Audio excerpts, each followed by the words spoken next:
Well, you know, in all my years of doing broadcasting, I don't think I've ever started a TV show or a radio show with a quote from the Rolling Stones. But tonight, I'm going to do that because the Rolling Stones once sang, "This could be the last time, maybe the last time, I don't know." For the moment, this is the final television show. I'll tell you the story briefly of what's going to happen next in just a moment. But let's do this first. Across the UK, on TV and DAB digital radio and online worldwide, this is The Unexplained, the most ear-opening show and eye-opening show on the air anywhere. From Prestbury to Pristina, from Cardiff to Carcassonne, from Hoxton to Hobart, Tasmania, a wonderful town, and from Galway to Galveston. This show's a total mix of hard science, weird science, and pure paranormality every week. We do weird, we do science, we do stuff that the others don't even dream about doing. In hour one tonight, a world-exclusive Jaime Maussan, the man who presented those claimed alien bodies to the Mexican Congress a couple of weeks ago, is on this show live tonight. Now, as far as I know, and you're going to tell me if I'm wrong about this, I don't think he's done a live interview like this discussing all of that, and it was controversial, as you know, anywhere else. So he's here tonight, stay here. We'll ask this question: does antimatter matter anymore? Dr. Chris Smith, the naked scientist, will help us discover that. There's a great space story from Christopher Plain from The Debrief this hour, and Cal Cooper will talk about jamais vu, which is not a line from Frère Jacques, it is actually a thing, and we'll tell you what kind of thing it is. In hour two, in the week that a Netflix series about Jill Dando's murder airs, I'm going to talk with her friend and colleague, ex-BBC journalist and my friend Michael Cole, just for a bit of insight about this. Mike Godfrey from Insignia Systems will talk about claims of a coming internet apocalypse, and Andy Lound has space, Fevsy has tech, if we can fit it all in. You can connect with us anytime on 0344 499 1000 on the phone, or you can text TALK and then a space and your message to 87222. So get set for resourcefully rapid-fire rollercoaster randomised reality radio and TV for a Sunday night. This is The Unexplained on TV, dateline October 1st, 2023. The Unexplained with Howard Hughes. And my thanks as ever to Robin, Jonathan, Kev, Stephen, Paul. Thank you for all of your help on this TV show for the last 18 months. And happy birthday to Ian. Big birthday coming up on the 6th of October, Ian. I didn't have permission, I didn't think, from you to say which one it is. If you want me to say, drop me a text and I will say which one it is. If not, it can be a secret between the two of us. Now, as I said a moment ago, this is going to be the last television video edition of The Unexplained. The show has not been cancelled, as some people have been speculating. It is moving to radio. That's Talk Radio next week, and that's where we began this particular adventure nearly 8 years ago. So that's where we return to. There are more things to say, but this is neither the time nor the place to say any of them. But, you know, eventually at some point I will share with you more. It's all you need to know for now. So radio next week. Let's get to the news. Vice.com. In a major breakthrough, scientists have proved that antimatter, an ultra-rare counterpart to regular matter, obeys the same laws of gravity as other masses in the universe. The discovery validates Albert Einstein's theory of general relativity, remember that, and resolves a long-standing mystery about the notion of antimatter in gravitational fields. According to a new study, researchers with the Anti-Hydrogen Laser Physics Apparatus, or ALPHA, an experiment based at the European Centre for Nuclear Research, or CERN, we know what that is, observed far more antimatter atoms falling out of the bottom of a vertically oriented machine than the top, indicating these bizarre particles are subject to the gravitational pull of Earth. For now, about that, that's all you need to know. But this is a complex story that any of us who've watched Star Trek or most science fiction about travelling in space will have heard some engineer on board some spaceship say it's all about antimatter. So what is antimatter? And this discovery that it behaves like everything else, what does that mean? Does that mean that we can stop dreaming that one day antimatter will power the next generation of spacecraft? You know, I'm not a scientist, but I know a man who is. Dr. Chris Smith, the naked scientist, he's online to us now. Chris, thank you for doing this. How are you? I'm very well. How are you? Very good, thank you. Nice to see you, Chris. Likewise. Antimatter, what is it? Well, if we wind the clock back 13.8 billion years to the origin of the universe, our physics principles and theories suggest that when matter got made in the first place, there should have been an equal amount of its mirror image counterpart, antimatter. The big question is, where's it all gone? Because when we look out in the universe, all we see is matter, the stuff that we're made of. This means you have atoms, and in the middle of those atoms you have a nucleus which has protons that have a positive charge, and around them are negatively charged electrons. But we know antimatter can exist because we can make it. And in fact, we use it all the time in medicine. When we do a PET, positron emission tomography scan, you are using the fact that when matter meets antimatter, the two mirror images of each other annihilate one another and produce a burst of energy, which we see as light. So we know this stuff can exist, but we just don't know where it's all gone in the universe. So what is it? It is basically the mirror image of matter. And this means if you're zoomed in on the nucleus of an antimatter particle, instead of having positively charged protons, it has negatively charged antiprotons and positively charged anti-electrons. But to all intents and purposes, it otherwise should, our theories say, behave just like matter does. And that's what the crux of this experiment was all about, to try to find whether the theory is correct, that it really does get pulled down by gravity. Because if it doesn't, then that could explain where it's all gone in the universe. Because unlike matter, which is being drawn together, if gravity had some kind of repulsive effect on antimatter, it could have pushed it all away, and that could be why we don't see it. But because of the Alpha team's experiments announced this week in the journal Nature, we know that isn't true. And just like normal matter, an Isaac Newton apple made of antimatter would fall on Isaac Newton antimatter's head in the same way that a normal matter apple did all those hundreds of years ago. Here comes a dumb layman's question for you, and you're looking at a dumb layman here. Does this mean that all of the speculation and dreaming that one day antimatter might be a mode of propulsion, because in my small brain I think of antimatter as being something like almost reverse magnetism, and you put positive magnet, negative magnet together, you get a force. And I always thought, well, maybe we could use antimatter as some kind of propulsive technology. Does the fact that it behaves like everything else does rule that out?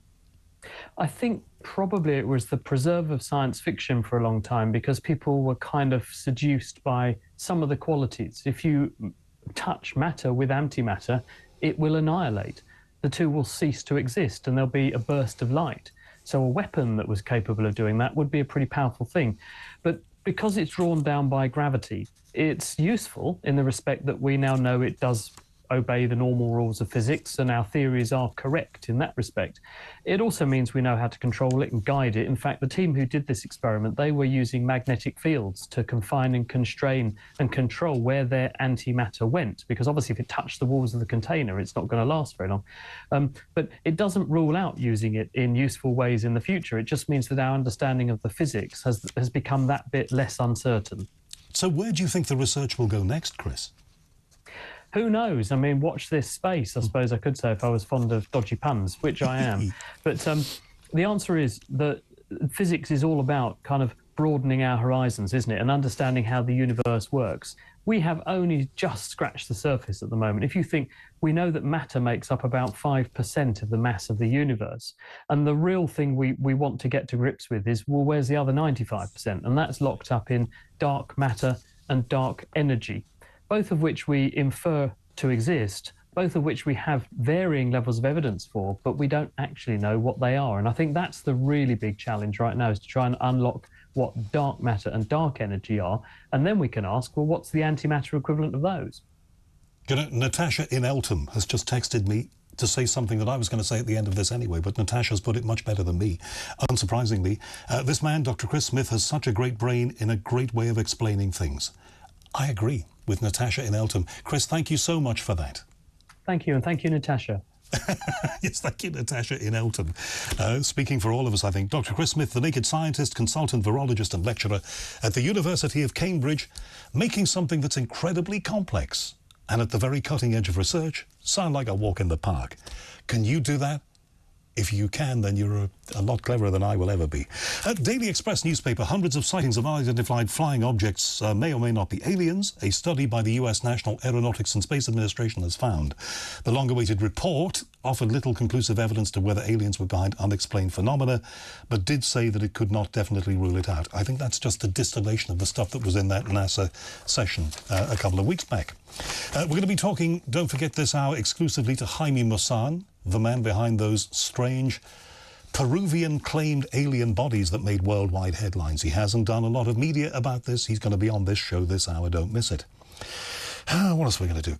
Excellent story from the debrief. Once again, they've hit the ball out of the park this week. A major technological breakthrough in sensing signs of life that researchers are hailing as the holy grail of astrobiology is providing new hope that the search for life on other planets may bear fruit sooner than people thought. According to researchers from the Carnegie Science Earth and Planets Laboratory, they've developed a potentially world-changing new tool using a sample's actual physical structure to determine with almost 100% certainty, 90%, whether it is biotic or abiotic in nature. If mounted on a satellite or a rover, such a tool could dramatically change the way astrobiologists search for signs of life. Wow. So that's a tool that allows you almost... My dad had this thing on his desk called the executive decision maker. Okay, and it would literally, you'd ask it a question, then you'd hit the button on top. It was from Tandy, okay, like a lot of great things were back in the day. You'd hit the button on the top, like that, and it would go flip yes, no, yes, no, yes, no, yes, and it would then stop at yes or no. You'd say, is it going to rain tomorrow? Yes.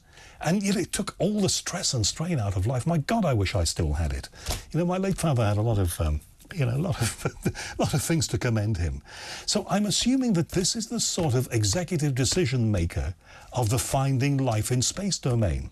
But a man who knows all about this is the man who wrote that piece, Christopher Plain from The Debrief. Christopher, thank you very much for coming on. Howard, thanks for having me on as always. I do. Please forgive me for talking about the Radio Shack executive decision maker that my dad used to own. But it just struck me. That's a wonderful tool. Yes, it just struck me that this piece of technology is going to work like that because it will give you a decision on to whether, you know, something that you've spotted, you've discovered in space is life or not.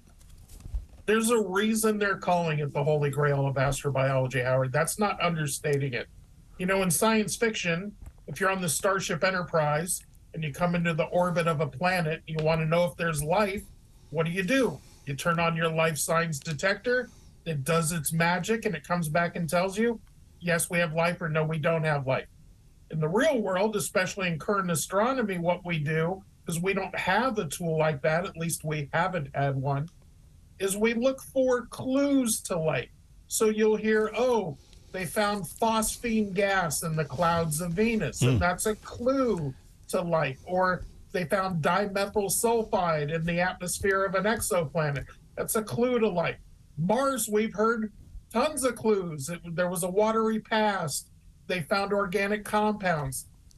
We always find these indications, but finding definitively and saying definitively whether or not something is life is normally something we would do here on Earth. And that's why they're trying to bring samples back from Mars so they can look at them in a lab and run all these complex tests. So what these researchers from Carnegie did is they said, how do we change that equation?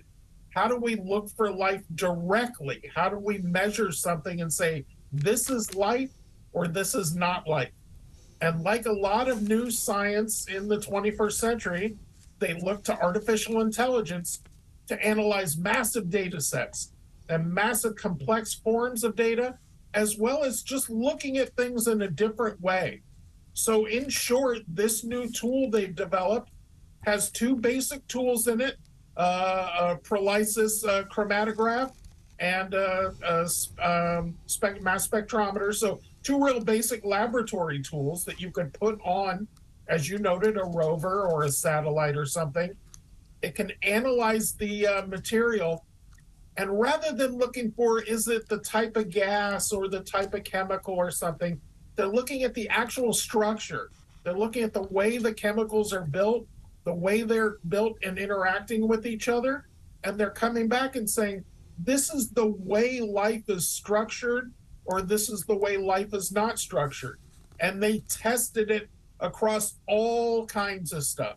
They tested it across ancient fossils, 400 to 500 million years old, and they tested off of plant matter that they just picked right off a plant and was fresh, and everything in between.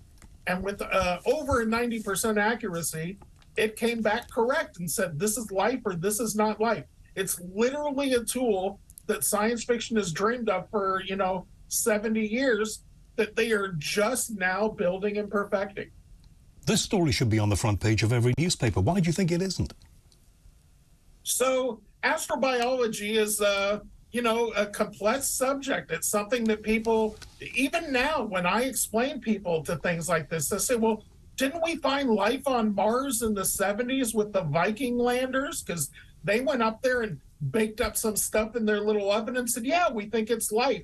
But then the later tests weren't sure. So I just think it's the complexity of understanding chemistry and biology is a little oblique for a lot of people. But I do think that this is something that will ultimately, when it's put to use, that's my experience with science and science advancements. So the minute they put this on a probe and they either land it on Mars or put it into the oceans of Europa or have it look at the atmosphere of an exoplanet and do its magic, if you will, and come back and say, this is life or this is not life, I think that's when it will really be a big headline, Howard. Well, I think that's astonishing. It seems that all we've got to decide then is where to send this technology. We've got a lot of choices. Absolutely. There's a lot of projects in work for ocean worlds in our own solar system. So Enceladus or Europa, some of these icy moons of Jupiter and Saturn that have oceans underneath them. And there's various proposals and plans on the board to send probes there, and they will zero in on one. And this will be right at the front of the line. You hear about Mars Sample Return. It's a European Space Agency mission that they've been working on for years that is still constantly running over budget, becoming more complex. And that involves going to Mars, scooping up the samples that the Perseverance rover has already taken, flying them back to Earth, and again, putting them in a lab and looking at them manually. That's probably still almost a decade away before we do that. This is the type of tool they can build and install on a rover right away. So I think when you start hearing about new life exploration missions, whether it's a submarine to look in the ocean of Europa, or it's a satellite to float around outside of Enceladus and scoop some of the atmosphere up and take a look, this is one of those tools that's going to be at the front of the line and probably going to get a practical use very soon. And the statistic that we want to take away with us is that this is going to determine the truth of what we're looking at with 90% certainty. And that's, keep in mind, Howard, also, those are initial results. So that's them training it on stuff. Typically with AI, the more information and the more you train it, the better it gets. So they're coming in the door at over 90% accuracy. I think by the time you see something like this on a probe or on a rover, it could be well closing over 95, 96, 97% type accuracy. The type of thing that really is as definitively as you're going to get, say, we found material on this planet that is life or is not life. I think that's an astonishing story. And, well done for bringing it to us, Chris. Thank you so much. You're welcome. Anytime. Christopher Plain from The Debrief, who's got one hell of a story. Technology that will be able to determine whether a thing is life or not with 90% accuracy. You imagine you send that to some exoplanet, you manage to get there, you find something you want to analyze, and you point the gizmo at it, and it gives you, like my dad's executive decision maker, a yes or a no. How cool is that? It's one of the things that we do here on this show. It is called The Unexplained, this week from TalkTV. The Unexplained with Howard Hughes. Don't forget my website is theunexplained.tv. 2 new podcasts out there now, 7:59 and 7:60. And if you want to communicate with me, you can do it through the website, or you can go to my social media, in particular the Facebook page, the official Facebook page of The Unexplained with Howard Hughes. More importantly, starting tomorrow morning, don't miss TalkTV's exciting new daytime lineup. It kicks off at 5 a.m. with James Max's Early Breakfast. Then from 6, Jeremy Kyle and Nicola Thorpe bring you Talk Today. the brand new breakfast show here. Mike Graham and Kevin O'Sullivan are here from 9:30, offering their unique take on the day's news. Mike continues between 10 and 1 after that.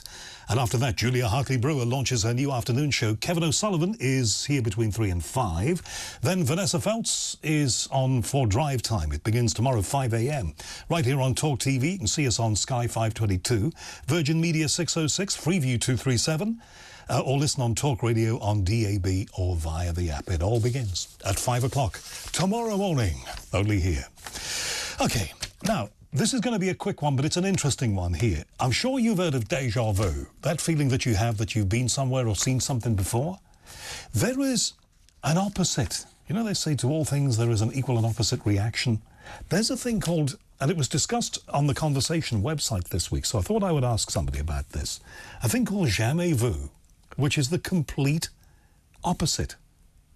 Repetition, I'm going to quote from this piece, repetition can do something even more uncanny and unusual. The opposite of déjà vu is jamais vu, when something you know to be familiar feels unreal or novel. Have you ever had that feeling that you're doing something and yet it feels like this is the first time you've done it, even though the sensible side of you says, no, I've done this before? Cal Cooper, parapsychologist, senior lecturer at the University of Northampton, is here. It's only a quick one, Cal. Thank you for coming on. Jamais vu. Yeah, jamais vu. Please don't say yes. I thought you were going to say bonjour. Oh, bonjour. So how does that work? I've had that feeling, not very often, that feeling when you're doing something and you think it's new, but you realise, you know instinctively that it's not. Yeah, in the article, the way they describe it in tests is that they've taken a word and made people repeatedly write it down. And those are the examples that I've typically seen before. I've experienced it myself, where you can either be writing a word and not sure whether you're actually spelling it right, a word you're absolutely familiar with, but suddenly you're second guessing it and it doesn't make sense anymore, it seems novel. Or I think more commonly, saying a word and recounting its pronunciation, thinking, am I saying that right? Is that how we say it? So it doesn't seem the exact opposite of déjà vu, where we suddenly have a feeling that we've been here before and we've done this before. It's taking something we're familiar with, and all of a sudden we're looking at it in too much detail. We've taken it from this great whole, and then we're looking at the sum of its parts, and all of a sudden by breaking it down, it doesn't seem familiar to us, but it certainly seems novel. Right, so you're seeing aspects of it, or you're studying it so carefully. Maybe it's something that you take for granted in your normal day-to-day life, but for some reason you look at it more carefully, and that is the thing that makes it look fresh and new and different and odd. Absolutely, and that makes perfect sense, though. I don't think there's anything anomalous about that. You can look at a tree and say that's absolutely beautiful, but if you walk right up to it and only have your eyes a few inches away from the bark, you would see all intricate details about how one bit of bark connects to the next, how ants are climbing up the tree and a part of its ecosystem, and many other things. It's a big thing, but it's made of many tiny aspects, and it doesn't look like a tree when we look at it so close. So when we start to study a word in such detail, it strips away that novel feature where we are familiar with what that word looks like when we just scan over it and we read it. It's the same as other tests as well, where you can have a word but jumble up the letters inside it, and if we just read over it, we still read the word. We don't recognise the misspelling on the inside. It's only when we give it some focus, all of a sudden it doesn't make sense anymore. Right. And why do you think it is so unsettling? Because on those rare occasions when it's happened to me, I do find it very off-putting. Well, it is off-putting, but again, I don't think it's anomalous. I think it's where we've taken time to stand and stare. What is this life is full of care? You know, we've really kind of gone into too much detail over something and think it's something novel when really it isn't. It's just we've really taken that time to look at it in so much detail. Whereas we get other interesting phenomena with the déjà vu, where actually we've been exposed to something potentially so many times, like a phenomenon called cryptomnesia, where we forget that exposure and think that we've experienced something for the first time, but think, well, did I dream about it? Have I been here before? And we're second guessing, but there's all these potentials that we've seen a poster, we've seen a video clip, we've listened to a radio show, we overheard a conversation, and we've forgotten about it. So when it comes around again, we think we're having it for the first time, but have that, ooh, have I been here before feeling? All interesting, novel psychological stimuli that I think we've pretty much got our head around. pretty much separate from precognition, where we're still dabbling with the intricacies of that anomaly and some very unusual experiences there. Cal Cooper, thank you so much for explaining that so well. Jamais vu. All I can say is creme de menthe. Thank you very much. The Unexplained with Howard Hughes. It is well into the night time now, and we've got what I think may be a bit of an exclusive for you here. You tell me. And I'm going to try and unpick this as best I can. Now, on the show last week, we had Will Gilson, who talked with us about those Mexican mummies, which had apparently come from Peru, been brought there by an investigative journalist and TV personality ufologist called Jaime Maussan, whose work I have been aware of for more than 20 years. He used to appear on the daddy of shows like this, Art Bell's show, Coast to Coast AM, across the United States. So I would hear him periodically. Now, where do we begin? Well, we talked last week with Will Gilson about these alien bodies that were displayed. Remember, they made headlines everywhere. I was getting emails to beat the band 10 to the dozen from people saying, look at these things that have been displayed in Peru. They look so strange. And then, of course, a lot of people were saying, well, yes, they are strange, but they're probably fake. And thereby hangs a tale and began a controversy. Daily Mail reported this week, a NASA contractor is reportedly looking to study, quotes, alien bodies that were presented to Mexico's Congress during a controversial UFO hearing. Jaime Maussan, a veteran broadcast journalist and prolific ufologist who presented the corpses, told the Daily Mail that an unnamed third-party contractor has been in contact with him about carrying out a full DNA investigation, potentially on behalf of the US Space Agency. That's about as much as you need to know for now, I think. We've got some images to bring you along the way with this, but most importantly, we've got Jaime Maussan himself on here. Jaime, thank you for coming on. It's really good of you to do this. Yeah, my pleasure, Howard. My pleasure. Now, the way that this... I didn't know you were looking for me. I was. I mean, I'm just going to explain. The way that this happened was sheer happenstance. The station that I'm on put out a video of an interview I did with somebody about and around this, and we showed some of the images. We talked about it obliquely over the last couple of weeks, and I said I've been trying to contact Jaime Maussan. In fact, my setup producer John had been trying to email you, not having any luck with it, and then a friend of yours got in touch with me through my website and said, I know Jaime Maussan, I'll put you in touch. And that's why we're speaking now. It's sheer serendipity. Yeah, well, it's very easy when you know how to, but I'm here to answer any of your questions. I know you have many doubts. Okay, now you know, and we'll touch on this, that this has been deeply controversial since you did this. So I suppose, and if we've got any images that we can flash up here, it will be interesting to see them. But that session of a committee of the Mexican Congress and these alien mummies, so-called from Peru, that story went round the world. Why did you take them? And that's some of the footage that was, displayed to the world from this session. Why did you take them to Mexico, Jaime? No, I didn't. I investigated this case in Peru from 2017 to the beginning of the pandemic. Then last year, I found out that someone in Mexico had brought two bodies. When I talked to him, he told me that he had done this legally. And then that's what he has the papers, he said. When it's necessary, he's going to show them. But he didn't go to Peru to get them. They were brought to Mexico because he has an investigative institution. And the reason he wanted the body was to investigate them. And that's the reason. But no, I don't have anything to do with that. All right. You know that according to the newspapers and wire services that I see here, there is supposedly in Peru a criminal investigation on that involves you. And you're saying here tonight that you knew nothing of the origins of this, and you certainly didn't steal them from Peru, and you did not bring them in. I haven't been notified. No, but I don't think there is anything like that in Peru. All the opposite. I'm thinking in suing the Ministry of Culture because they discredit this case with lies. What I mean, they investigated Flavio Estrada, an archaeologist, investigated one body that was brought to him in 2017. Was a small body, 30 centimeters. It has nothing to do with the big bodies that I presented. It means that what the Ministry of Culture is saying, that these are assembled, that they are fakes, that they were made, is not true.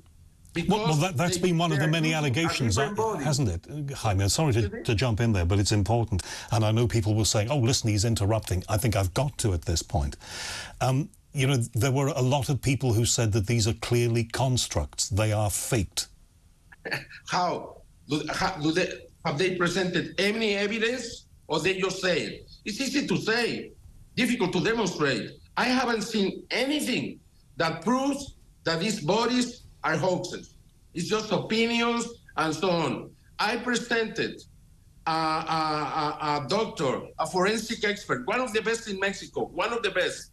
He presented his investigation. Nobody's is talking about that because that's very strong. You see, the people who are doing these commentaries, they are doing from far away because no one has come to us to investigate them. You said, and that's one of the reasons that I wanted to get in touch with you. Mm-hmm. You said that they should be sent to Oxford. Are the scientists from Oxford willing to come to Mexico? I will provide them with everything we have. Right. Everything. Well, that brings me to a question that I was going to ask you, but you've nicely preempted it. Was why you did this of all places that you could have done this. Why did you bring, or why were they? You said they were already in Mexico because they'd been discovered by somebody who told you that he'd got them legitimately. Why did you not attempt to bring them to, as I said last week, an academic institution in Oxford, maybe Harvard or Stanford in the United States?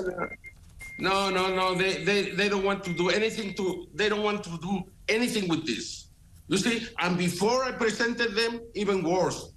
In Peru, I tried to give the bodies that there are in Peru to the University of San Marcos. And at the very end, the lawyers from the university didn't want to. The only university that is investigating the case right now and is going to present a preliminary report in a few days is the University of Ica, San Luis Gonzaga, or called UNICA. Which is in Mexico. That university, there have been 12 scientists have been investigating these bodies for 4 years. That's the way to investigate them. Okay, right. And they're going to present the preliminary report. And I hope they will come to Mexico, to the Congress in Mexico, and they will tell the world what they have found. But because it's going to be very impressive. It's a clear demonstration by a university from the state. It's not a private or anything like that. It's from the state. It's going to present us the results, and the results are going to be shocking for so many people. So those who've criticized you, you are saying that this report will effectively vindicate you and also prove the authenticity of these alien bodies that you showed? I don't know if they were going to attack the university because they attacked everything. If they don't, if they take these studies and they analyze the studies and through that they said something wrong, I could accept it. But just by saying that this is a hoax, again, I tell you, the Ministry of Peru never has investigated these bodies. How can they know? How can they know? That's a lie. And from that lie, many other scientists, institutions said, oh, it's a hoax, it's a hoax, it's a hoax. But it's not a hoax. I mean, I'm telling the truth. The bodies are real, are genuine. I've been investigating them for 6 years. Do you think I would take these bodies to the Congress in Mexico to allow the whole world to see it, to destroy me? I mean, I am not crazy. I've been journalist for 53 years, my friend. I know what it is. I know what the risks are. So but I never thought that all the attacks would come from a lie. And the Ministry of Culture in Peru lied. Okay, well, you know, I hear what you say. I wish I had somebody on from the ministry to respond. We don't. But I'm hearing what you, Jaime Maussan, say. So you're telling me here, and I want to talk about some of the findings that you got already about these, because that's very, very important. It's crucial to say here and now, then, those who have said that these are dolls covered in papier mâché, and those who have said these are constructs involving somehow llama skeletons, they're wrong? Well, the bodies are desiccated. They were, you know, we just found that they had dioxide, chloruro, a poison. They have a poison in the body, then the diatomea earth, and then this poison again, chloruro of cadmio, chloruro. I don't know how you say that in English, sorry. But they have this poison. It means that somebody knew, because this poison wasn't produced 1,000 years ago. It means that they besides, let me tell you something else. The metal in the body, they have cadmio and osmio in here, in the chest, and both are very toxic. How can they do that? Why did they do it? Right, and we have to say that what I understand about that is cadmium is the metal that they use, for example, in transistors. And it is, you know, if you were to ingest it, it will be toxic to you. So you're saying that around the chest area of these mummies, they somehow have inbuilt that metal and another metal. Transplant, implants, or whatever you want to call them. They are here. We don't know why. We know osmium is used for telecommunications. Most of the bodies, because there are 20, Howard, there are 20 bodies. Most of them have these metals, sometimes in the head, most of the time in the chest, sometimes in the hands. Then there are many evidences when they are really investigated that can prove that this is real. And again, if you can help us with Oxford, I'm willing to pay for all the expenses of the scientists to come to Mexico and do their investigation. Do you think I'm doing that because I think it's a hoax? Of course not. I know it's real. Let's just make that nice and clear then. I hear what you say about the metal, and we can only speculate about what that metal might be doing here on those mummies and how that could have got there. I think the estimated age of these is 1,600 years, isn't it? 1,000. 1,000 years. Okay. How According that could have got... National University of Mexico, Understood. yes, 1,000. Understood. Okay. And for those who will accuse me, as some did last week, of interrupting, sometimes you have to clarify something. Sometimes you have to because of the digital delay when you're doing wonderful communications like this across great distances. That's interesting. And let's, just before we go to commercials here, amplify that, because we need to take that further. I suggested last week that maybe if a scientist from Oxford or Cambridge or one of our great research institutes here in this country was interested in checking the bona fides of whatever these might be, bearing in mind, until you've checked them, you don't know that they're fakes. You don't know that they're real. You just know that they're there. But if you check them, you will get some answers. So, Jaime, you're making an offer, and you state that offer as we go to commercials. Just say it again for me. Yes. I am willing to pay for all the expenses of 2 or 3 scientists that come from Oxford University to Mexico to investigate the bodies. We will give them everything we have, and whatever they need, we will try to get it from them, for them. Jaime Maussan, we're going to take some commercials. I'll come back to you. We'll talk about what we think we might know about these bodies up to now next. Jaime Maussan, I think we're making some headlines here tonight on The Unexplained at TalkTV. We're talking with Jaime Maussan, the man who made worldwide headlines a few weeks ago around the time of that NASA session. There was also a story out of Mexico. Jaime Maussan, investigator, journalist, and a man who has been at the centre of some controversy in the past, and he's in the centre of more controversy now. These claimed alien bodies from Peru were displayed before a part of the Mexican Congress and are now being analysed in Mexico. And we're told tonight that a report about that is due out, and that report may vindicate everything that Jaime Maussan has said, we are told. Plus, don't forget, a couple of minutes ago here on this station, TalkTV, Jaime Maussan made an offer to, I guess it goes to any research scientist in this country, maybe at a leading institution, but specifically to Oxford, that he will fund a couple of scientists to go over and take a look at these things themselves and satisfy themselves as to what they might be. I think that's, for some scientists, I've known a lot of scientists, respect all of them, because I couldn't do what they do. Isn't that an offer you can't refuse? I don't know. Let's get back to Jaime Maussan. So, Jaime, you've made that offer. I don't know whether we'll hear anything about that. I suspect we might. There's been an investigation, or there's been the beginnings of an investigation in Mexico. What can you tell me about it so far? About exactly what? Exactly, I didn't understand the question. Well, I'm asking you about the scientific tests that have been done in Mexico so far. Oh, yeah, okay. Just a week ago, September the 18th, we made a live streaming from a laboratory with 3 different experts. 2 of them have never seen the bodies, an orthopedist, a radiologist, and a forensic expert who, the forensic expert knows perfectly the case because he started the investigation in 2017. Well, the other 2 didn't know anything. You can watch this in TalkTV, my channel. It's going to be in Spanish, though, but you can see the images.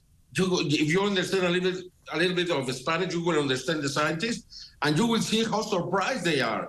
And they are saying this is a living creature. There is no question about that. No, that's the reason I am so sure. I mean, from before and now, and again, the University of Ica will present the results, everything they know in detail, and that also will prove that this case is absolutely real. If these were living creatures, do you think that they came here from somewhere, or were they here already 1,000 years ago? I don't know. If they come from the space or they were here, we don't know. We know there is no a history of evolution to them and from them. It's like if they came and they leave. That's all we know. We have seen some figurines from the Dagu or Daju culture in Peru, in Japan, that are very, very similar to these bodies. It's some of the things that are interesting. But the real interesting thing is that these are physical bodies. Physical. They are not going to disappear. It's not a picture. It's not a video. The bodies are there. Either they are real or not. We think they are real. We are convinced they are real. Let me ask you something. You mentioned the Ministry of Culture that has a criminal investigation against me. Okay. And they are saying that the bodies were assembled. How can these assembled bodies be a natural treasure? It's some of the contradictions, because another contradiction is if these bodies were assembled, they are from 1,000 years ago. You know, then there are many contradictions, and they are going to have to answer all about that. Let's go through some images that you sent this evening here, and we've put them together in one image, and we've numbered them. I think we can get these on the screen now if the team can do that for me, because I think this is going to add some light to this investigation. Okay, we've numbered these 1, 2, and 3, and the first, of course, you can see the whole body. Now, at the top, around what would be, I think, the sort of thyroid area of the neck, the throat, you can see something that looks like maybe that metal you talked about. But can you talk to me about the image that is on the left-hand side of your screen? This is the skeleton. Yeah, well, it's the skeleton. Well, you can see the metal in the top. Mm-hmm. You can see everything perfectly well built. It's not assembled. If we could see also the head, and you can see the connection from the neck up, and you can also see the eggs. The eggs are very important because according to the St. Petersburg University, they investigated this in 2017, 18, 19, and 20, and they found that the eggs had embryos inside. How can you fake that? You know, and the eggs are organic. They are not stones. You can see the hands. There are ligaments in the hands. That's how they move it.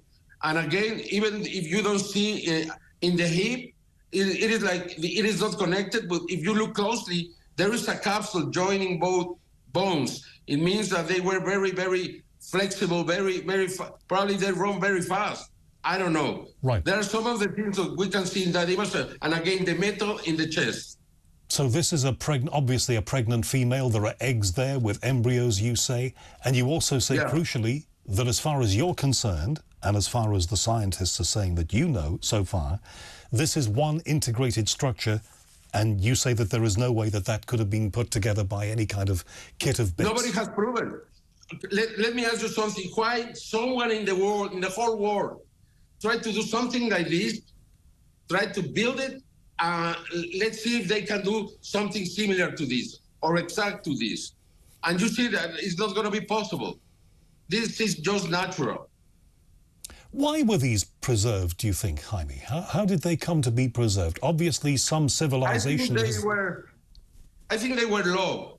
They were loved by the inhabitants of Peru, inhabitants, because they were buried in this special place, right, where there is this diatomea earth, and the poison they put in the body, and both things help to preserve them.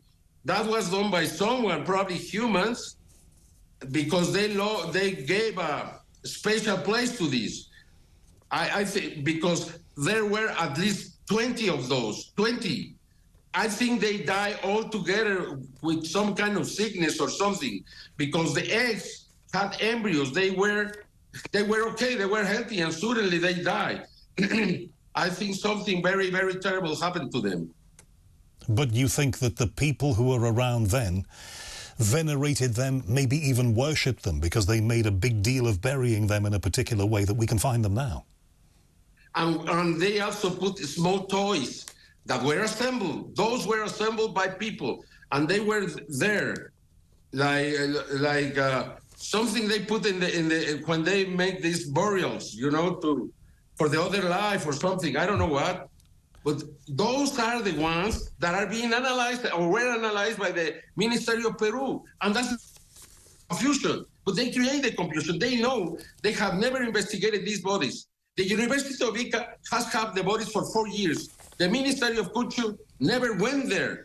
And now they consider this a natural treasure. They are opening a criminal investigation when they never care about these bodies. That's the reason they left Peru. I think it's tragic that more than 20 of these bodies left Peru.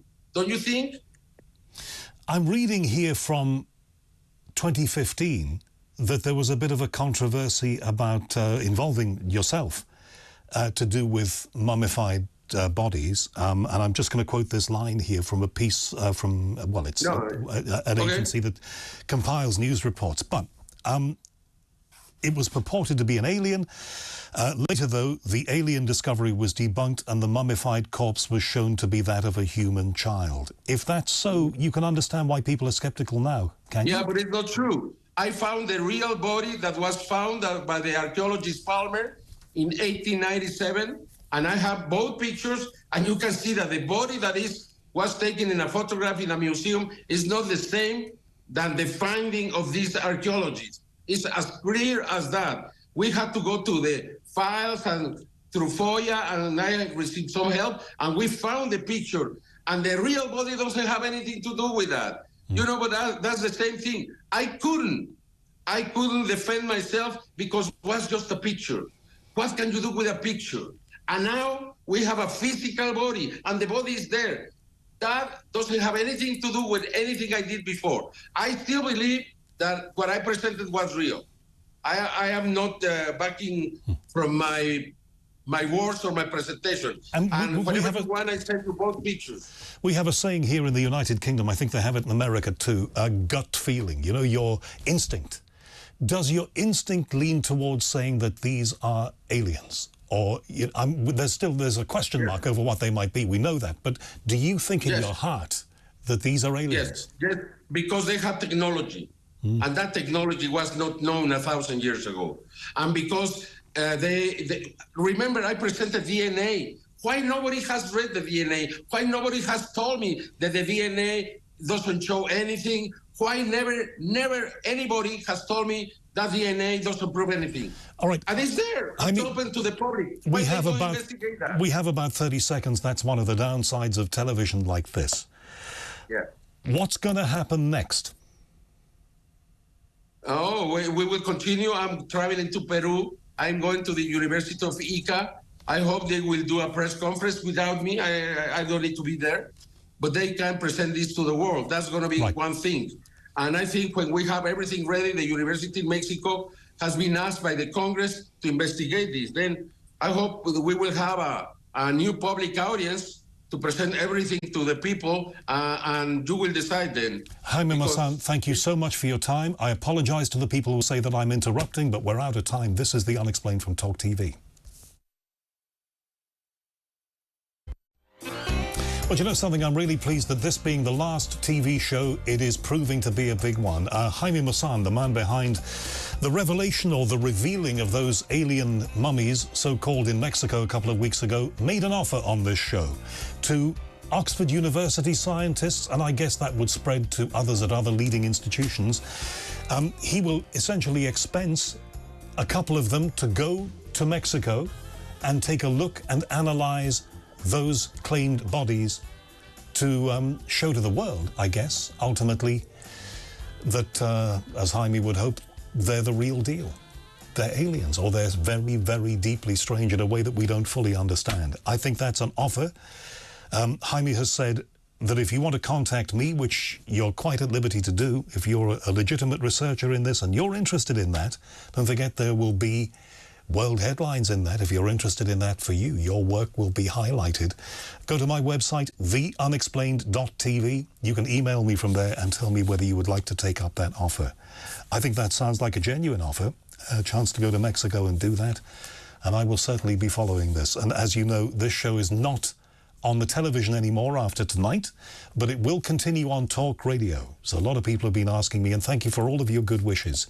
I will explain more in the fullness of time, but it's not important right now. Now, this is going to be a big show for a whole bunch of reasons. April 1999, I was working as a broadcast journalist on the biggest radio show in London, one of the biggest radio shows in the country, one of the biggest in Europe.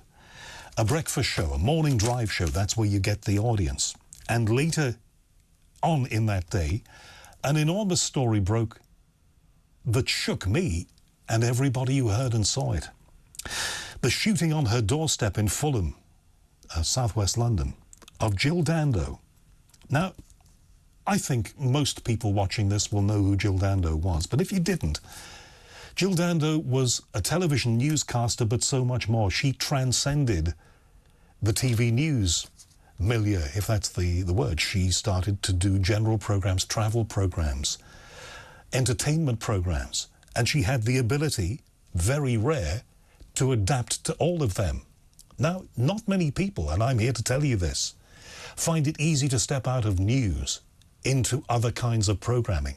And those who do it well, and I don't say that I ever did, but Jill Dando did, those who do it well are prized because there aren't many of them. Back in the 70s, we had Angela Rippon, who was able to do a similar thing. But Jill Dando was heading for big things. So her life was cruelly cut short by an assassin on her doorstep on that day in April 1999. And for all these years, it's been in the back of so many of our minds. How did this happen? Who was behind this and why? Why being the biggest question of all? Why would anybody want to end the life of this person who was so prominent?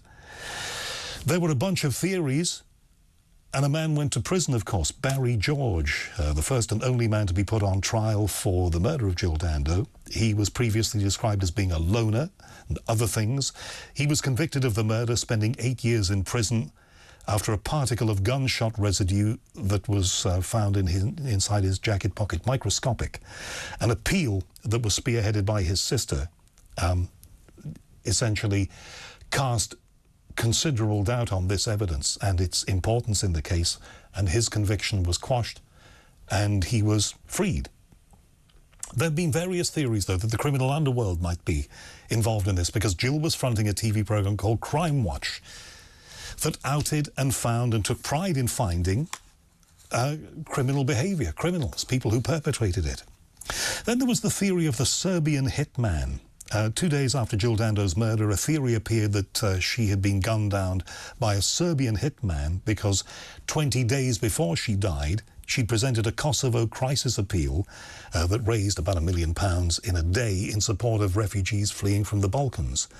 Just days before her murder, NATO bombed a TV station in Serbia. 16 people died, and it was claimed, and still is, that this was some kind of retaliation. Plus, those who knew her, those who were close to her, were questioned, just as anybody in any investigation is questioned. I mean, look, on a trivial level, there was a fire, as regular followers of my show will know, in my apartment. It was a terrifying thing to go through, but I was put through the 3rd degree about that, because the people who were investigating the cause of it wanted to have the definitive cause of what made my apartment go up in flames, and that meant questioning me. And I didn't like it, but I understood why they had to. So there were 4 strands of this inquiry. There are probably more.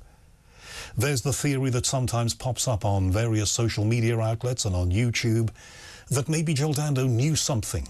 Maybe because she associated with higher echelons of society, she'd found out some terrible secret, and that somebody somewhere had wanted her silenced.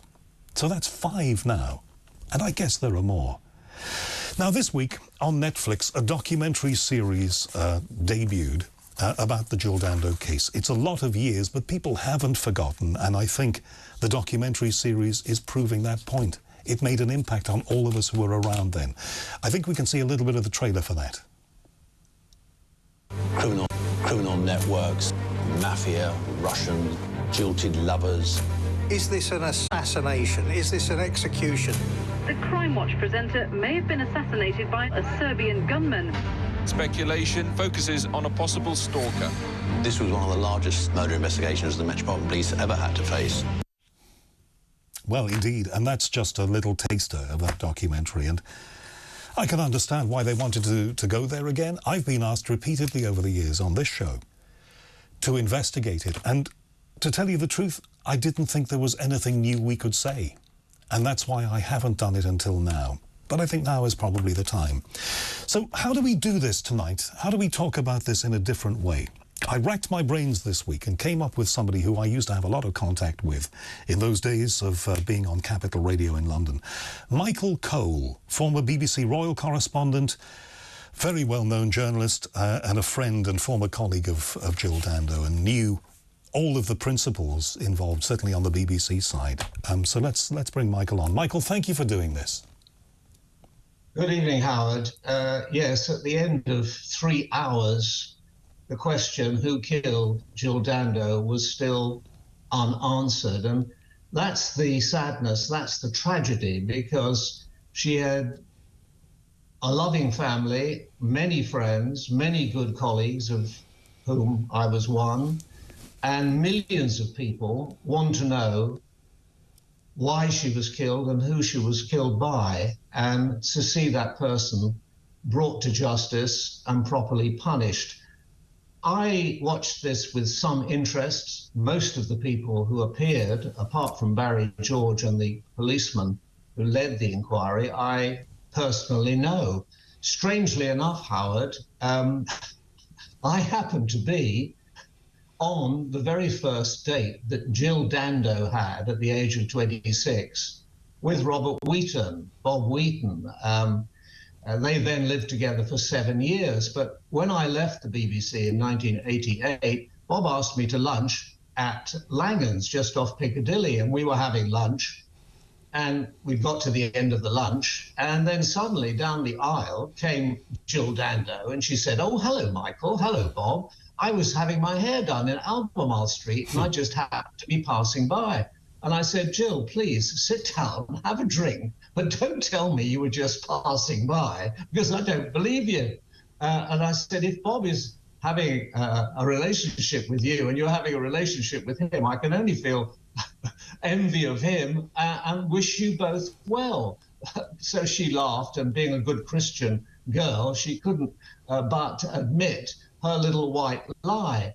And of course, Bob Wheaton, who I knew very well, he was originally from Rhodesia. He was a BBC editor, we have to say.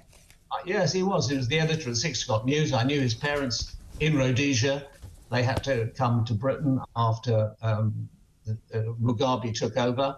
I knew Bob very well, and he, like you, being closely questioned after your fire, he was very closely questioned, because when he bought a house, Jill Dando, and they'd been living together for 7 years or so, loaned him £35,000, and that loan had not been repaid at the time of her death. And by that time, she'd moved on, and she'd become engaged to the royal gynecologist, Mr. Farthing, and they were going to get married. And so because the loan hadn't been repaid or whatever, the police thought that he was a suspect, and he obviously submitted in the same way as you did, not unwillingly, with some degree of concern to the questioning. But, you know, in all of this, I listened to that very carefully. The person who made most sense to me was Michael Mansfield, KC, was Queen's Counsel, of course. He was the barrister who defended Barry George in the original trial and in the two appeals, the second one being successful, which got Barry George out of jail after 8 years. And Michael Mansfield, who I know very well and respect, I have very few heroes in the legal profession, but he is certainly one of them. He said early on, he said the key to this is in the murder scene. And there was a bullet case, and the bullet case was unique in the sense that it had crimping around the rim where the bullet was held into the cartridge case. And he said that that was very characteristic of bullets that were used and employed by the forces in Serbia at that time. Very, very unknown in this country, unique to that theatre of war at that time. Now, this, of course, it's all theory, but if you asked me to speculate, what I think, and I do know Serbia reasonably well, the Serbs are very proud people. And when they lost Kosovo, it was like if Britain had lost Kent, because it was the center of their culture, the center of their religion. It was the scene of a very famous battle. And losing Kosovo meant and still means a great deal to the Serbs. And of course, Jill Dando, in all innocence, trying to do something good for the world, fronted this appeal from the refugees from Kosovo shortly before she was murdered. And at that time, the Serbians weren't playing around. It was a very, very vicious war with many, many massacres. And it was exacerbated by the fact that NATO had bombed buildings in Belgrade, in the capital of Serbia. It also bombed the Chinese embassy by mistake. But when they hit the television center, innocent people, including a makeup woman, were killed. And that went down extremely badly. It was like Russia bombing BBC television center, or where you're sitting now at London Bridge. It was very, very badly taken by the Serbians. And it's quite possible, because those people were fighting for their lives at the time, that they did undertake this contract killing. Because, Howard, the terrible thing about this murder was how it was done. It takes a certain sort of man to go up closely so he could hear her breathing and shoot a woman in the head and then walk away, or walk away at speed and disappear. And you know, the interesting thing to my mind, Howard, is this. In the London underworld, the British underworld, people talk. They talk about these things, but nobody ever has come out and said, I know who killed Jill Dando. That points to my mind, I'm not a policeman, that somebody was brought into this country, somebody who was well equipped, was well prepared to carry out this vicious, terrible murder, and then was able to disappear like Scotch mist, disappear, and has never been found. And of course, the other tragic element is that once they'd arrested Barry George, the Metropolitan Police stopped investigating. They thought that they had their man, and even after he'd been acquitted on the second appeal, the man who was leading the Scotland Yard inquiry, the police inquiry, when asked, he had to be coaxed a bit, but he said that he still believed that Barry George, that they got the right man at the time. So therefore, there was no police incentive to look for the murderer. But of course, subsequently, on appeal, that evidence was found to be very tenuous, the evidence of the gunshot residue, and Barry George is now a free man, and The hunt, Yeah. well, supposedly the search goes on for whoever really did this. And that's the great disturbing factor of it. Because if it seems to me, and I wonder if it must have occurred to you, Michael, that however good, in inverted commas, somebody might have been at carrying out an operation like this, and as you say, slipping out of the country unseen and unknown, is it possible to do such a thing? And I don't expect you to have the answer to this because we've been asking it since 1999. Is it possible to leave no trace, to be able to briskly walk away from the scene and disappear completely? We know there weren't the amount of cameras and that kind of thing then. You know, we didn't quite have that technology. But everything and everybody leaves a trace. And people talk. Somebody must have known. But it seems that nobody really has. Yeah, there was never the killer clue at all. I mean, the police were at sea. They had a few leads, a blue Range Rover seen going over Putney Bridge. And of course, they dragged the river either side of the bridge in case a weapon had been thrown. They never found the weapon. They never found any trace of the car, even though it was on more than one camera. They couldn't find it.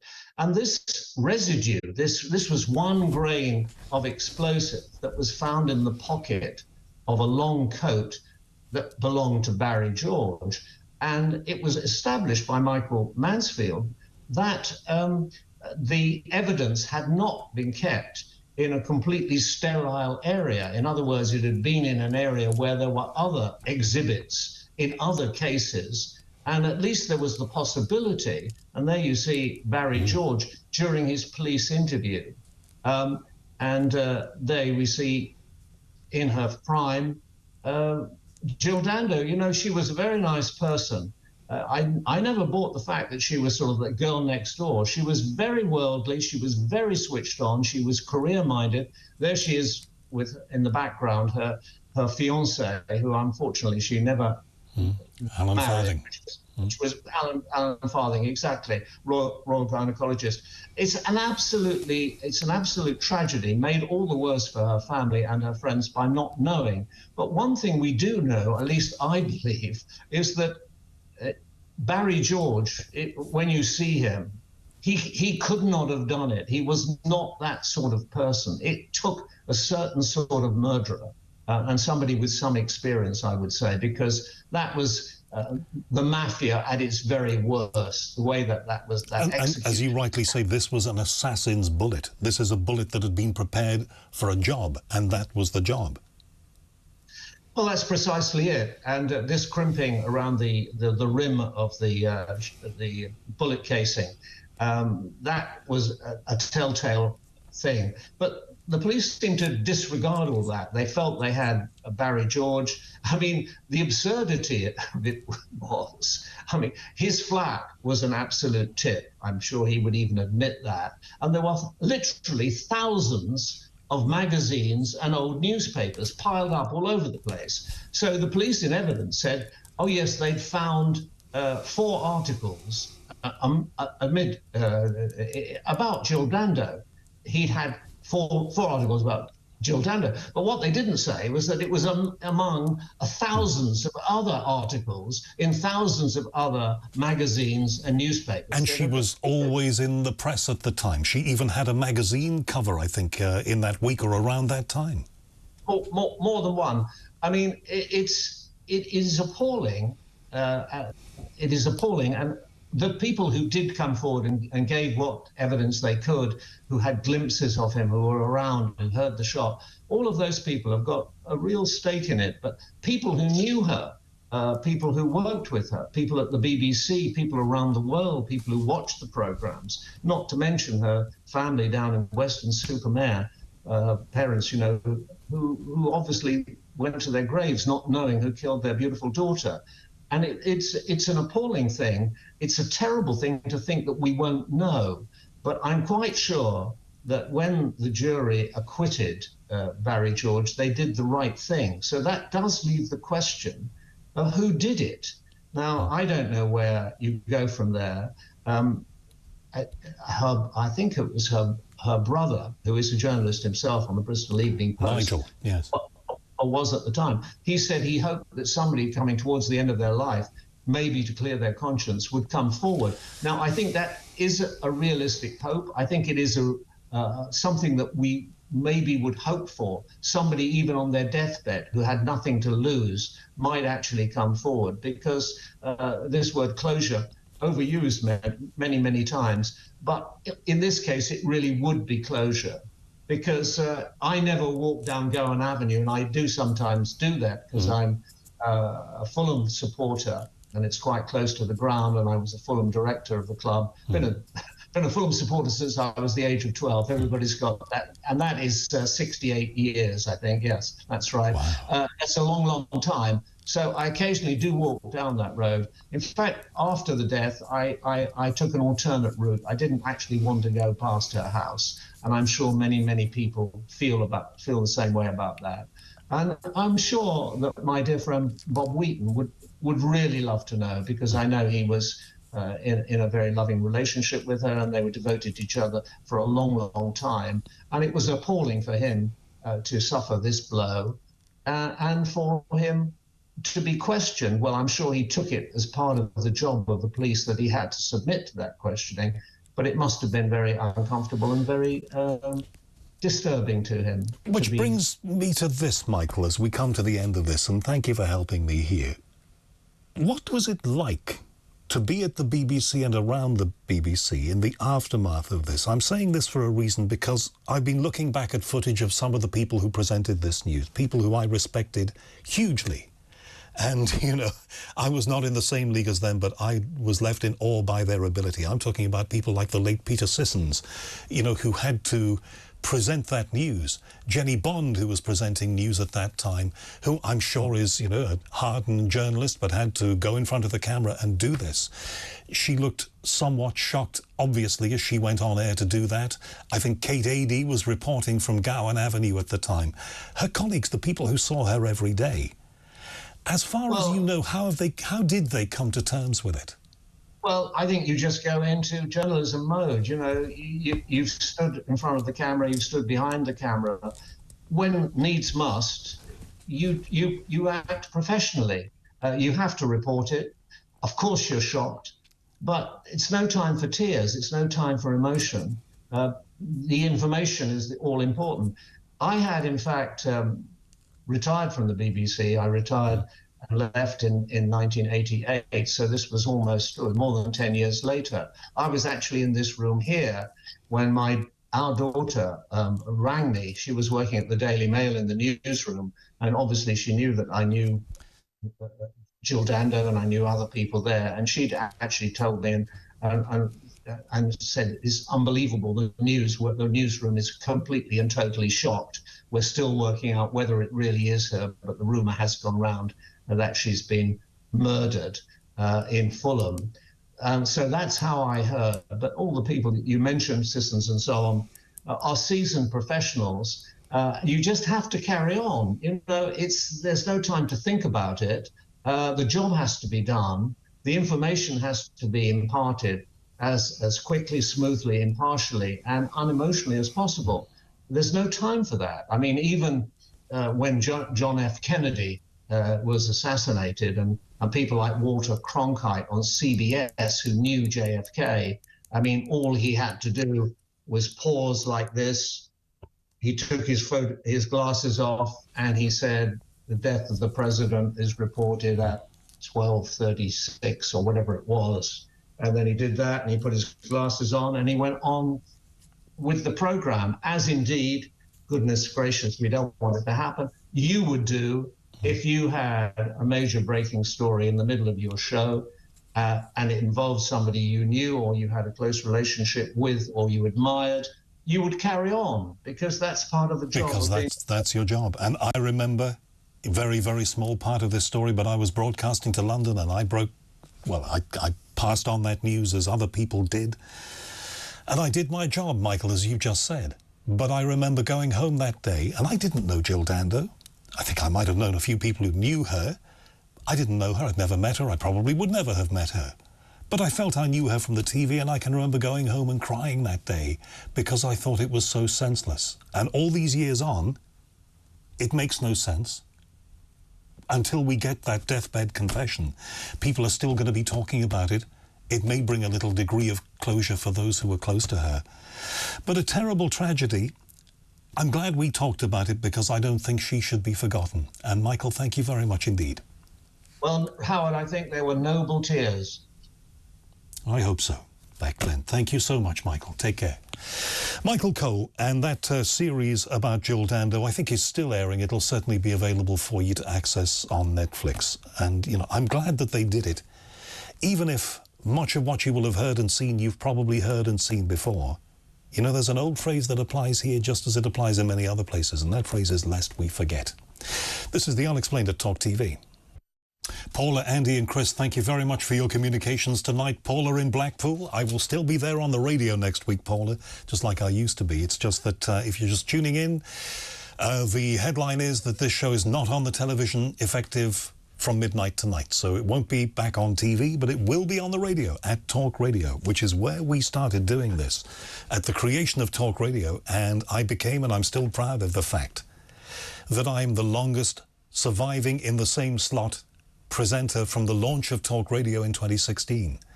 Now that to me sounds like only yesterday, but actually how many years ago is that? 7.5 years ago when we launched the station. And of all the changes there've been, and of the shuffling round of seats and people coming and people going and styles changing, I'm still here, still with the program that I created as a podcast 17.5 years, nearly 18 years ago, The Unexplained. That's not bad. So next week we move to radio, and, you know, I shall be speaking to you, probably celebrating by doing it in my pajamas next week. TV's a funny thing. I've actually enjoyed, learning this thing about talking to a camera as opposed to talking to a microphone that's kind of here. It took me a couple of months to start to get the hang of it. But once you do, you start to see that thing there that I'm looking at, that I always avoided for all the years of my career. It's just like talking to a friend, and that's a bit of a transition. So I'm not saying that, never say never, that I would never appear on television again. There's actually a part of me that would like to. If you'd spoken to me when I was 5 years of age, I wanted to be a television continuity announcer and say, 6:30 tonight, Crossroads. That was me. Anyway, look, enough of my tawdry life. Now, importantly, starting tomorrow morning, don't miss Talk TV's exciting new daytime lineup. Kicking off at 5 a.m. with James Max's Early Breakfast. Then from 6 a.m, Jeremy Kyle and Nicola Thorpe bring you Talk Today, the brand new breakfast show here. Mike Graham, Kevin O'Sullivan here from 9:30, offering a unique take on the day's news. Mike continues then after that from 10 to 1. After that, it's Julia Hartley-Brewer launching her new afternoon show. Kevin O'Sullivan is going to be with you from 3 to 5, and then Vanessa Feltz joins you for Drive Time after that. That begins tomorrow, 5 o'clock, here on Talk TV. Watch on Sky 522, Virgin Media 606, Freeview 237, or listen on Talk Radio on DAB or via the app. Those latter places where you will find me this time next week. Just, word to the wise. I think that's all I have to say. If you want to communicate with me, my website is theunexplained.tv. So it's these words here, The Unexplained. And then just add, no, there. I always used to get that, always got that wrong with the TV. When you want to go that way, you've got to go this way. .tv, theunexplained.tv. Follow the link and you can send me an email from there. And don't forget to check out my official Facebook page, the official Facebook page of The Unexplained with Howard Hughes, the one with the logo on it. And thank you so much for all of the messages over the last 24 hours that I've had about the changes that are coming down the track. It's nice to know. You never know when you're sitting, either in my apartment doing podcasts or whether you're sitting here under the bright lights and looking into a TV camera. You're never quite sure who's there. And you're never quite sure whether they're on your side. So seeing those messages, really nice. I'm not always going to get it 100% right. There are some people who are constantly watching to see when I get it wrong. But it's nice to know that I've got friends out there. Thank you. Okay, space news now. Last time to see, on this show, the last time to see what Andrew Lound is wearing tonight. Andrew, how are you? I'm fine, thanks. How are you? Oh, my God, you've done me proud. Where are you? Are you actually on Zeta Reticuli? Oh no! Oh yeah, that'd be good. No, or is that the local tip? Is that a bin bag? What's that's Bennu, the asteroid Bennu. Yes, I've still got that on. Really, you wonderful, get rid of that for wonderful man. No, that's excellent. Keep that there. Oh, okay. No, very much so. So look, let's start talking. What is the cost? What is the costume? What is the outfit? Oh, it's just a generic spacesuit type top this time. Mm-hmm. So it looks quite nice. And does it have sort of connections and things, or is it just like, a top? It's actually just well printed, so it's very flat, so it's two-dimensional, but it looks three-dimensional. Please don't name any brands, but when... I've got to ask this, and since it's the last time we'll be doing this on the telly, where do you get those things from, Andrew? I'd have to mention the brand name because it's their site, I'm afraid, so okay. I know. But there is actually, I think what we're saying is there's a place that makes spacesuits. There is a place that makes these kind of things, yes, which people can do. I suppose in theory, if people get onto my website and contact me, I could tell them. I think that's allowed, is it? I think that's... but I can't advertise it, obviously. No, we're not going to prosecute you for that. That's fine. All right. Last week, the big news, of course, was OSIRIS-REx delivering the specimens, the sample specimens, sounds like something from a hospital, the specimens from the asteroid Bennu. Yeah. And there's been a bit of interest about this week because they had to halt the tests on these samples because they were covered in a kind of black dust, which at the time, at the beginning of the week, scientists were unsure as to what it might be. Yes, this is really interesting because they got the capsule nice and sealed and they brought it back to the facility, a special facility that's been built to house materials like this from space. And as soon as they started to lift the cover, they found that inside was full of bits and pieces, in particular a very, very fine black dust. Now, they know when they collected the samples because the surface was actually, they call it being spongy because it isn't a solid surface with a light covering of material. It's quite a deep covering of material. And material went all over the place. And one stone actually got stuck in the contraption, which meant that the material was spraying all over the place. In a similar way, you get something stuck up a vacuum cleaner and the dust sprays all over. Oh, been there, but it seems this material sprayed all over inside the vehicle as well, which was quite remarkable. So the black fine material has come from the surface, they think, of the asteroid Bennu. They're hoping so anyway, because they have to check it first, because they don't want to get into the innards of the system to find it's going to get contaminated from a black dust that actually comes from the instruments somehow, which is why they had to halt procedures. But if this fine black material has come from Bennu as well, it means they've got a little bit of bonus material in there. And of course, they have to check it for safety reasons, just to make sure there's nothing there which can contaminate the scientists as well as the samples. I had a scientist on this show about 2 years ago talking about the risks of bringing things back from space and why we should analyse them in space and not bring them back here, because with the best will in the world, you never quite know whether they might be harbouring some kind of as yet unknown deadly bug. That's actually very true. That has always been a risk with doing this. And of course, it works both ways, because we send vehicles into space which are probably contaminated. Well, we know they've been contaminated in some cases. But yes, that has always been a big fear, which many people may remember the film Andromeda Strain, where that actually goes into it in extreme detail to see what can be there. And yes, it is a concern. I mean, especially if they're going to bring samples back, say, from Mars, which is a highly possibility that there could be things there, or even samples from any of the moons of Jupiter. Do we really want to bring them back into our own atmosphere? And there has been a lot of concern raised about this. And again, this is an example of this situation.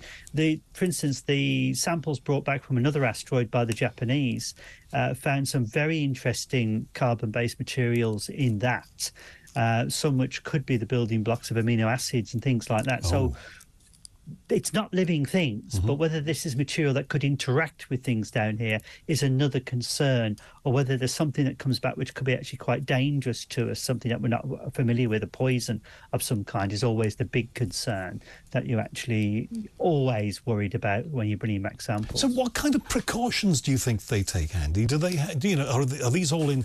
I mean, I presume just on the basic level, you have to have sealed rooms that are vacuum protected and stuff, because you don't want to be contaminating this precious material with stuff from here. But also on that level, the fact that there might be a bug there, what kind of precautions do they have? Yeah, it's a lot of precautions. First of all, when the vehicle was approached, when the capsule was in the desert, they actually completely encapsulated it and wrapped it up and then took it without humans getting too closely involved with it to the facility, where it's then placed in a what we used to call a clean room, a very special facility, so that pressure can't escape from it carrying anything from the vehicle itself. And it's going to be open. It's opened remotely. They got manipulators which opened it, and then suddenly they saw this black material and said, right, we stop now while we need to take samples of that. And again, it's just like the old, we used to call them fume cupboards in the old laboratory days, where you actually have the gloves and things like that, and you go in and you actually pick items up, so you have no contact at all with the material at the beginning when you start doing this work. So it's the kind of thing you do, say, in a research laboratory at Porton Down and places like that, in a laboratory where you're dealing with extremely dangerous diseases and bacteria and things like that. So it's a similar sort of process to that. We've got to take precautions. Now, look, I didn't prepare you for this, and if you have nothing to add to it, that's absolutely fine, because it's my fault for asking you. But one of the most astonishing things that I have seen to do with space online, and I think it might have been on space.com, but it was somewhere this week, was something that happened on China's Shenzhou 16. And the astronauts on there, they were doing some experiments.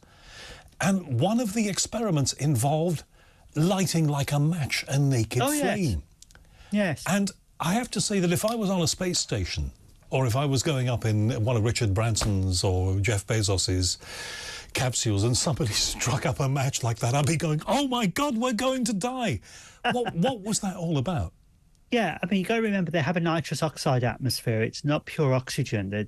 People abandoned pure oxygen atmospheres after the Apollo 1 fire, which was, you didn't want to strike a match in that environment. Very dangerous indeed. Yes, it's useful to see how a flame behaves in a weightless environment. This has been done on other missions. It has been done on the International Space Station as a controlled experiment, and I think they actually did it on Skylab as well, because you've got plenty of space to do it and you don't put it next to anything. And looking, people should go online and have a look to see how a flame actually burns. Of course, down here on Earth, it burns heavy going upwards, of course, which is quite interesting.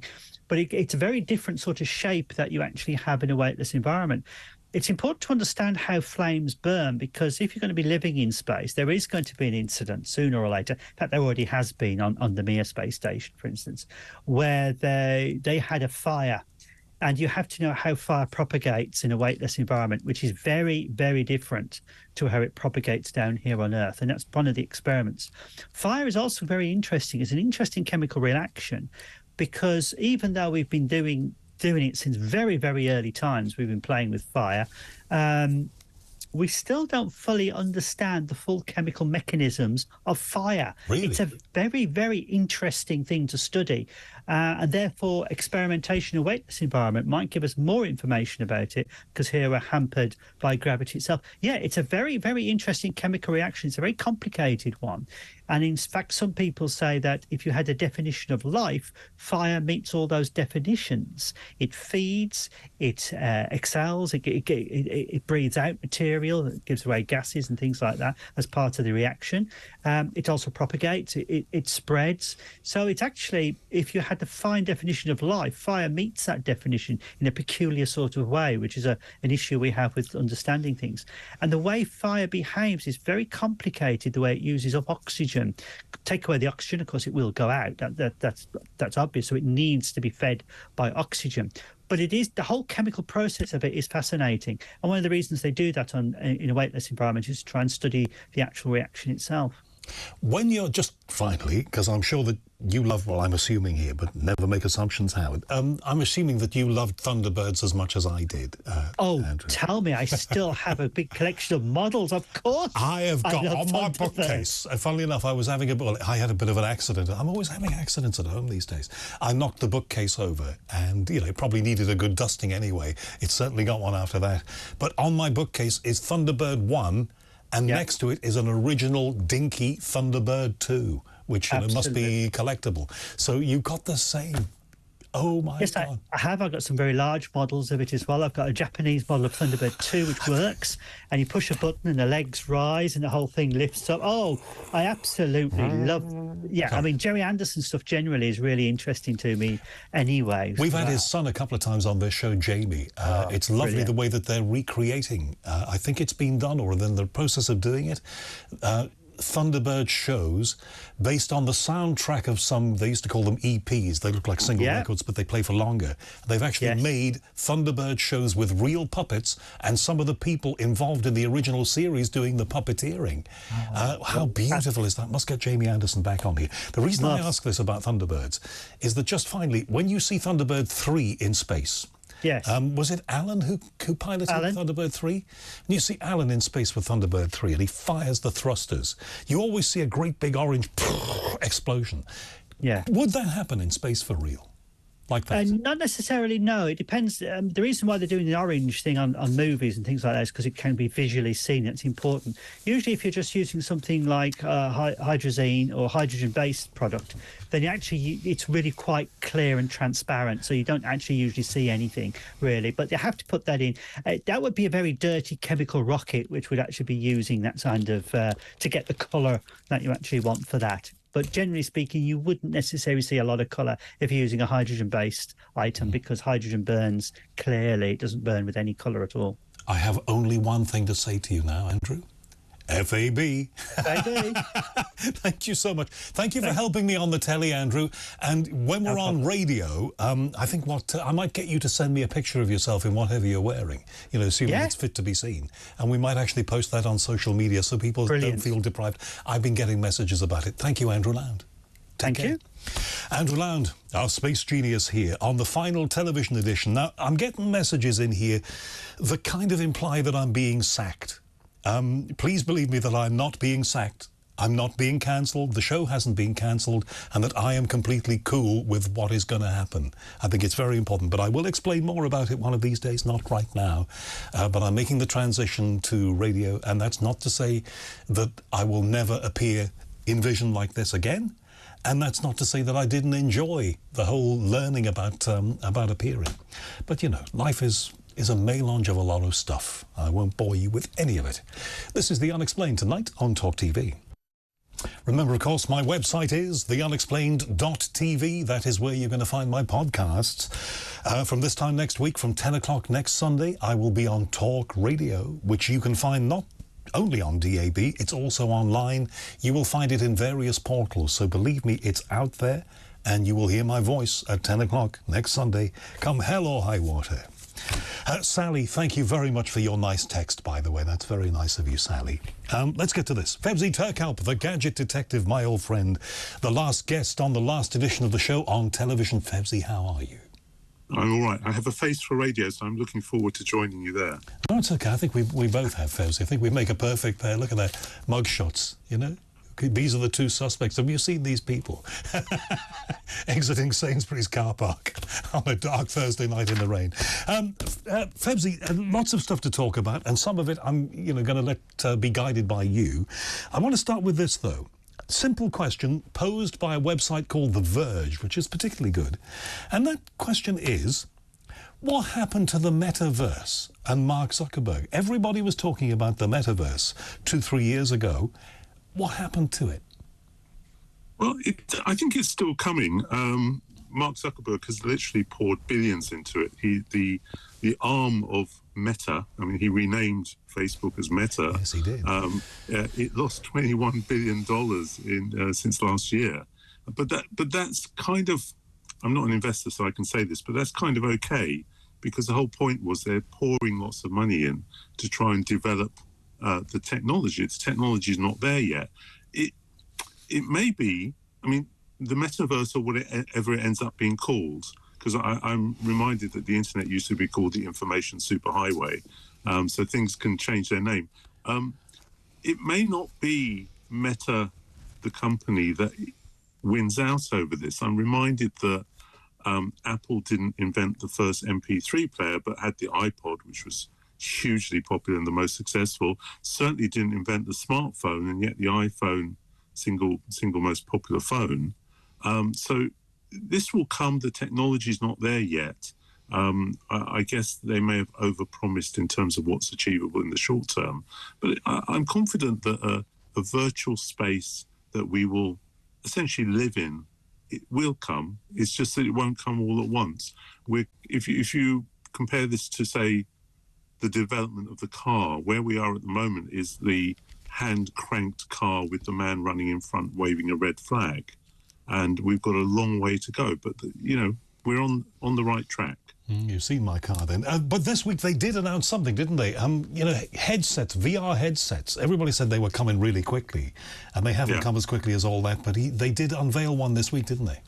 Yes, on Wednesday, Mark Zuckerberg unveiled the Quest 3 headset, which is what they call a mixed reality headset. So through it, you can see your real environment, the room or wherever you are, but in addition to that, you have virtual objects and virtual people and holograms and AIs sharing the same space. So, for example, imagine you can see the table in your room, but on the table is a virtual object, maybe a game, or maybe on the wall is a huge screen. So instead of having to have a 98-inch television set, you can just have a virtual screen that you can watch in the way that you want to. So it's quite a remarkable device, and they've done it, fairly affordably for a few $100s as opposed to a few $1,000s, which is what we're looking at for the Apple device. The Apple device that's due next year will be more advanced, but it's not going to be a mass market device because it's expected to sell for $3,500 or possibly £3,500 by the time it makes its way over here. This is a crazy question, but you will know about this stuff. What happened to 3D television? I know it's nothing to do with Mark Zuckerberg, but, we're in the last couple of minutes of the show. What I saw at a shop in Kingston, southwest London, about 12 years ago, maybe more, they had a window with a demonstration of Finding Nemo. There was a 3D version of Finding Nemo, the movie. And I was transfixed by this 3D TV. What happened to 3D TV? So again, the technology, it was a good idea. The technology just wasn't there. For one thing, there was no one standard. And the other thing is that most of the systems required every viewer to have their own headset. And as soon as you went off center, instead of being straight on in the middle of it, then the effect was lost. But the idea is good. It's not going to be that technology. It'll probably be something more like the metaverse and the sort of mixed reality headsets. Eventually, these big, bulky headsets will be like glasses and eventually contact lenses and eventually implants. So, we are at the really early stages. I would counsel you not to look at where we are, but the direction of travel. It's a bit like when you're playing tennis. You don't try and hit the ball where it is, but where it's going to be by the time you get there. So I think that it is coming, but it's going to be pretty clunky in the beginning, as was the internet itself. And then it will get very, very good, but it will take some years. Story of my life. Febsy, thank you very much for helping me. Absolute pleasure. If people want to get in touch with you, we tend to not have had time, have we? Our time's always been the problem with the TV show, to say that, people can ask you tech questions if they want to. So by all means, publicise that in our dying 60 seconds, 90 seconds or so. Sure. Come and say hello on Twitter or Threads @Gadget Detective. That's the best way to contact me, and you can pick up the podcast at gadgetdetective.com. And you sent me some details of some gadgets. There's a robotic vacuum cleaner there. Do you put details of those things on your website?